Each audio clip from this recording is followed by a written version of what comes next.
पहले प्रश्नावली में है, कह रहा है निम्नलिखित संख्याओं को, पहला जो क्वेश्चन है कह रहा है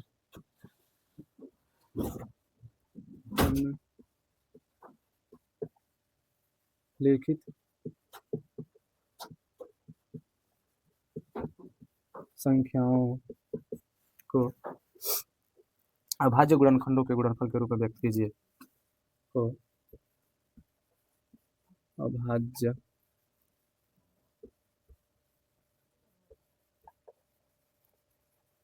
गुणनखंडों के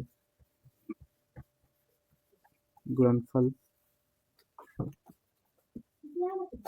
के रूप में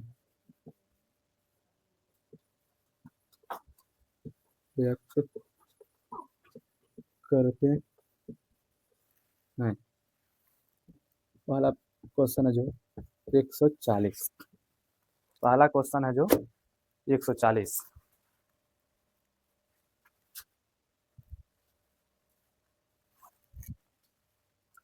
तो कह क्या रहा है, निम्नलिखित संख्याओं को अभाज्य गुणनखंडों के गुणनफल के रूप में व्यक्त कीजिए, वो सही हो। तो आइए देखते हैं कैसे लगाते हैं। क्वेश्चन को लगाने का तरीका होता है, कौन सा तरीका है देखिए। सबसे पहले सॉल्व लिखेंगे,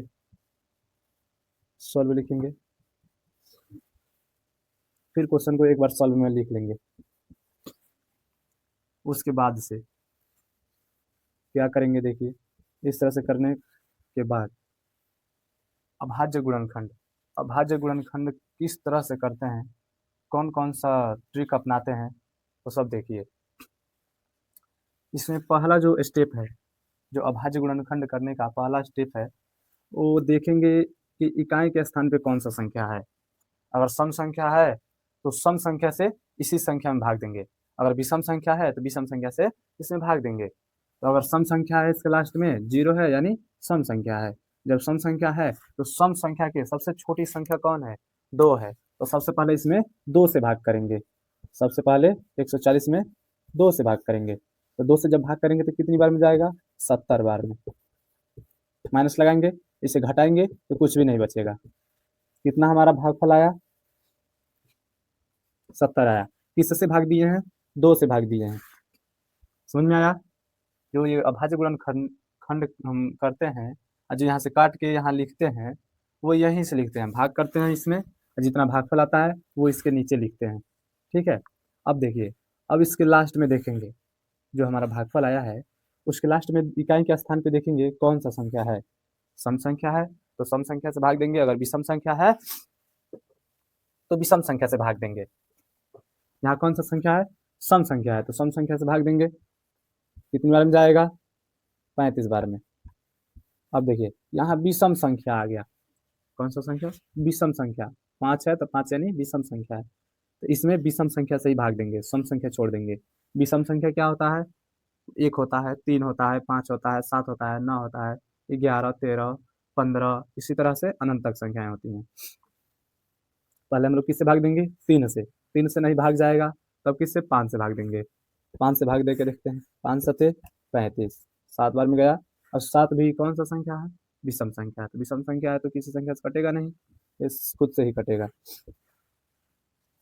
फिर अब क्या करेंगे देखिए, जो ये हमारा संख्या निकल के आया है, ये वाली, ये जो हमारा संख्या निकल के आया है, ये जो संख्या निकल के आया है, यही हमारा क्या चीज, गुणनफल। इसी संख्या को गुणनफल के रूप में व्यक्त कर देना है। तो पहले 2 है तो 2 लिखेंगे, फिर 2 है 2 लिखेंगे, फिर गुणे का चिन्ह लगा देंगे, फिर 5 है तो 5 लिखेंगे, फिर से गुणे का चिन्ह लगा देंगे, फिर 7 है तो 7 लिखेंगे। इतना पर ही नहीं छोड़ देंगे। ठीक है। अब देखिए एक स्टेप और चलेंगे, बराबर लगाएंगे नीचे ही इसके। यहाँ अगर डबल संख्या है या 2 से अधिक संख्या है तो क्या करेंगे, पहले संख्या गिन लेंगे कितना है, जो सेम संख्या है। भाई जैसे 2 है, 2 सेम दिख रहा है ना इसमें।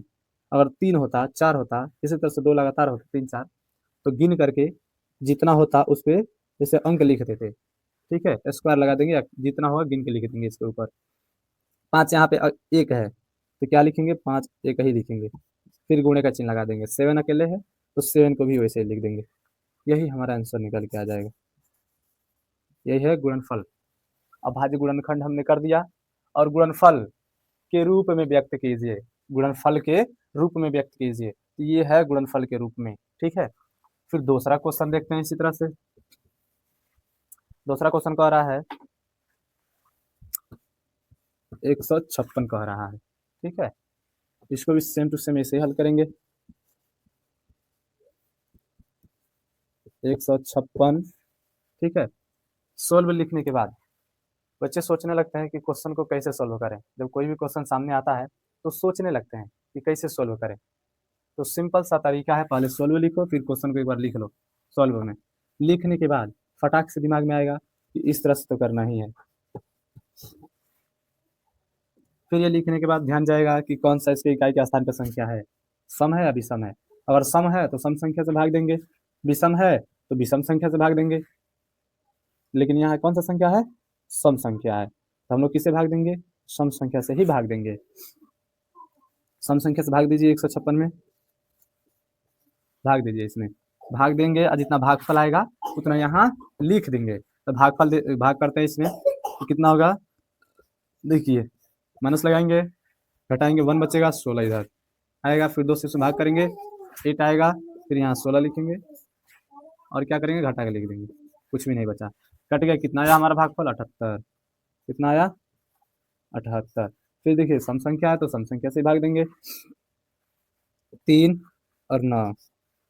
अब देखिए अब कौन सा संख्या आया इसके लास्ट में, विषम संख्या है, 9 है यानी विषम संख्या है।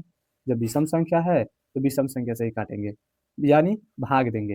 विषम संख्या यानी 3 से, विषम संख्या की सबसे छोटी संख्या 3 है तो 3 से भाग देंगे। 3 से भाग देंगे 39 में, तो कितनी बार में जाएगा, 3 एकने 3 और 3 त्रिका 9। अब देखिए 13 आ गया, 13 के इकाई के स्थान पे कौन सा संख्या है, विषम संख्या। विषम संख्या यानी विषम संख्या से ही कटेगा, तो 13 किसी के टेबल से जाएगा नहीं, ये खुद के टेबल से कटेगा। इतना तक समझ में आया। फिर इसके बाद फिर बराबर का चिन्ह नीचे लगाएंगे, और उसके बाद से जो हमारे ये गुणनफल निकल के आया है इसको लिखेंगे गुणनफल के रूप में। 2 निकल के आया, 2 फिर 3 फिर 13। फिर क्या करेंगे कि बराबर लगा देंगे, नीचे जगह नहीं है, फिर क्या करेंगे यहाँ बराबर लगा देंगे।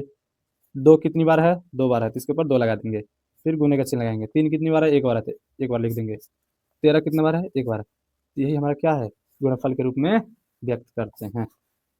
ये हमारा आंसर है। समझ में आया। इसी तरह से